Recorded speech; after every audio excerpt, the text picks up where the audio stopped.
பிரியமானவர்களே, ஆண்டவராகிய இயேசு கிறிஸ்துவின் நாமத்தினாலே உங்கள் யாவரையும் அன்போடு கூட நான் வாழ்த்துகிறேன்.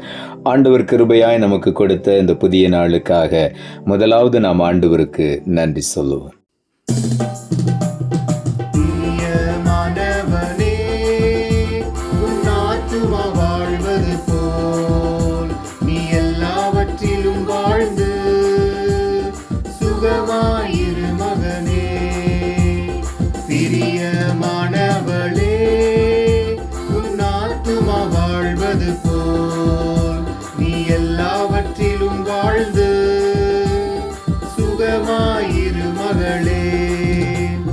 வாழ்க்கை என்பது போராட்டமே, நல்லதொரு போராட்டமே.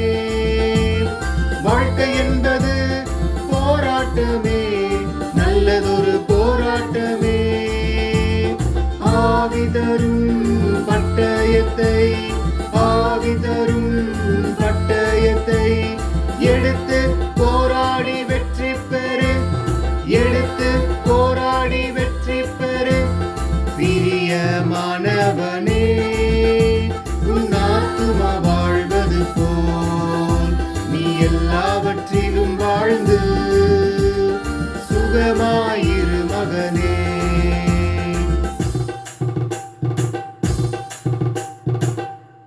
இந்த நாளுக்கென்று ஆண்டவர் கொடுக்கிற ஒரு வார்த்தை 3 யோவான் 2வது வசனம்.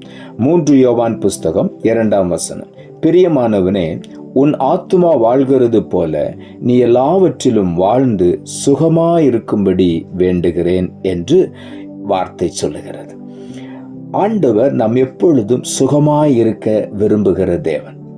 ஆண்டவர் ஒவ்வொருவரையும் சுகப்படுத்தும் பொழுது எனக்கு சித்தம் உண்டு, நீ சுத்தமாகு என்றார்.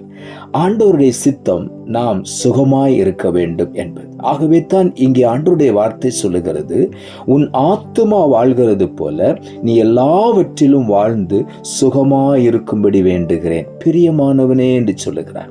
முதலாவது, நாம் ஆண்டவருக்கு பிரியமான பிள்ளைகளாய் இருக்க வேண்டும். நம்முடைய ஆத்துமா செழிப்பாய் இருக்க வேண்டும். ஆத்துமா வாழ்ந்திருக்க வேண்டும்.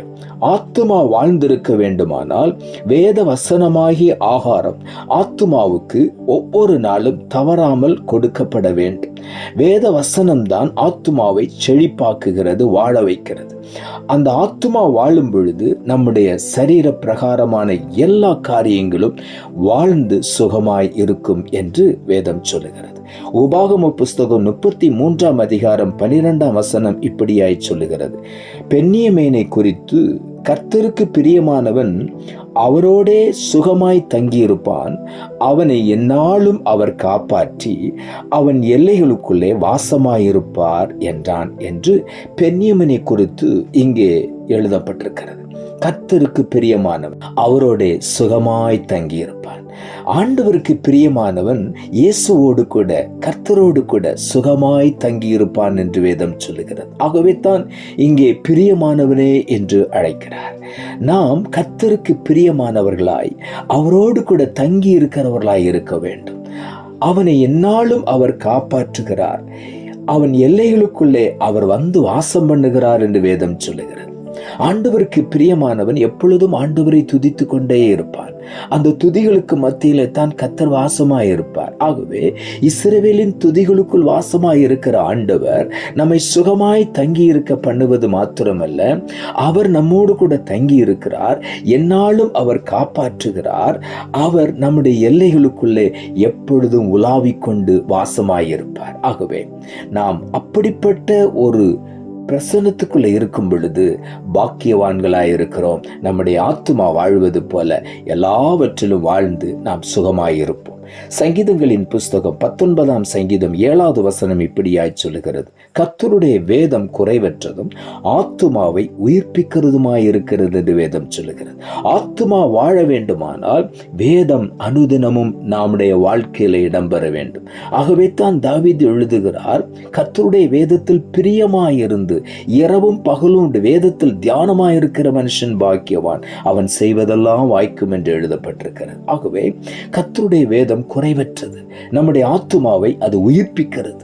ஆத்துமா வாழும் பொழுது எல்லா சரீர பிரகாரமான ஆசீர்வாதங்களையும் நாம் சுதந்திரித்துக் கொள்ளுகிறோம். சங்கீதங்களின் புஸ்தகம் 43 சங்கீதம் 5வது வசனம் இப்படியாய் சொல்லுகிறது, என் ஆத்துமாவே நீ ஏன் கலங்குகிறாய், ஏன் எனக்குள் தியங்குகிறாய், தேவனை நோக்கி காத்திரு, என் முகத்திற்கு இரட்சிப்பும், என் தேவனுமாய் இருக்கிறவரை நான் இன்னும் துதிப்பேன் என்று தாவீது எழுதுகிறார். தாவீது அடிக்கடி சொல்லுவார், என் ஆத்துமாவே நீ ஏன் கலங்குகிறாய். அவர் ஆத்துமாவை குறித்து பேசிக்கொண்டே இருப்பார். தன்னுடைய ஆத்துமாவை குறித்து பேசுவார், தனக்குள்ளே பேசுகிறார். என் ஆத்துமாவே நீ ஏன் கலங்குகிறாய், ஏன் எனக்குள் தேங்குகிறாய், தேவனை நோக்கி காத்திரு, என் முகத்திற்கு இரட்சிப்பு அவர், என் தேவன் அவர், நான் இன்னும் அவரை துதிப்பேன் என்று சொல்லுகிறார். ஆகவே நாமும் ஒவ்வொரு நாளும் என் ஆத்துமாவே நீ ஏன் கலங்குகிறாய், ஆண்டவருடைய வார்த்தை சொல்லுகிறது, ஆத்துமா வாழ்கிறது போல எல்லாவற்றிலும் வாழ்ந்து சுகமாயிரு என்று சொல்லி. ஆகவே நம்முடைய ஆத்துமாவை ஒவ்வொரு நாளும் வேத வசனமாகிய ஆகாரத்தினாலே நாம் போஷித்து பலப்படுத்தும் பொழுது நம்முடைய சரீர பிரகாரமான எல்லா ஆசீர்வாதங்களிலும் நாம் மேன்மை அடைந்து வாழ்ந்திருப்போம். சங்கீதங்களின் புஸ்தகம் 4ஆம் அதிகாரம் 8வது வசனம் இப்படியாய் சொல்லுகிறது, சமாதானத்தோடு படுத்துக்கொண்டு நித்திரை செய்வேன், நீர் ஒருவரே என்னை சுகமாய் தங்க பண்ணுகிறேன். ஆண்டவர் நம்மை சுகமாய் தங்க பண்ணுகிற தேவன். சமாதானத்தோடு அவருடைய பிரசன்னத்திலே நாம் படுத்து வரங்கும் பொழுது, நித்திரை செய்யும் பொழுது ஆண்டவர் சொல்லுகிறார், நான் உன்னை சுகமாய் தங்க பண்ணுவேன், உனக்கு எப்பொழுது நான் சுகம் கொடுத்து கொண்டே இருப்பேன். பிரியமானவனே என்று சொல்லுகிறார், உன் ஆத்துமா வாழ்வதை போல நீ எல்லாவற்றிலும் வாழ்ந்து சுகமாய் இருக்க வேண்டும் என்று ஆண்டவர் விரும்புகிறார். ஆகவே உள்ளத்தின் ஆழத்திலிருந்து ஆண்டவருக்கு நாம் நன்றி சொல்லுவோம். நம்முடைய ஆத்துமாவை ஒவ்வொரு நாளும் நாம் கண்காணிப்போம். ஆத்துமாவுக்கு வேண்டுமான ஆகாரத்தை வேத வசனத்திலிருந்து நாம் பெற்றுக்கொள்ளுவோம். இரவும் பகலும் வேதத்தை தியானிப்போம். ஆசீர்வாதங்களை நாம் சுதந்திரித்துக் கொள்ளுவோம். நாம் ஜெபிப்போம். அன்புள்ள ஆண்டவரை, கிருபையானீர் கொடுத்த இந்த புதிய நாளுக்காய் மறுபடியுமாய் உமக்கு நன்றி செலுத்துகிறோம். ஆண்டவர் கொடுத்த ஜீவனுள்ள வார்த்தைக்காக நன்றி. பிரியமானவனே, உன் ஆத்துமா வாழ்கிறது போல நீ எல்லாவற்றிலும் வாழ்ந்து சுகமாய் இருக்கும்படி வேண்டுகிறேன் என்ற வார்த்தையை கொடுத்தேன். வசனத்தை கேட்டுக்கொண்டிருக்கிற ஒவ்வொருடைய வாழ்க்கையிலும் ஆத்துமாவிலே பலன் தந்தவர்களை தைரியப்படுத்தும். ஒவ்வொரு நாளும் இரவும் பகலும் வேதத்தை தியானித்து ஆத்துமாவை பலப்படுத்தி கொண்டே இருக்க உதவி செய்யும். ஆத்துமா பலப்படும் பொழுது எல்லாவற்றிலும் வாழ்ந்து சுகமாயிருக்கிற ஒரு பாக்கியத்தை நீ தருகிறீர். அதற்காக உமக்கு நன்றி செலுத்துகிறோம். நாங்கள் சமாதானத்தோடு படுத்துக்கொண்டு நித்திரை செய்வோம். ஆண்டவர் ஒருவரே எங்களை சுகமாய் தங்க பண்ணுகிற தேவன். அதற்காக உமக்கு நாங்கள் நன்றி செலுத்துகிறோம்.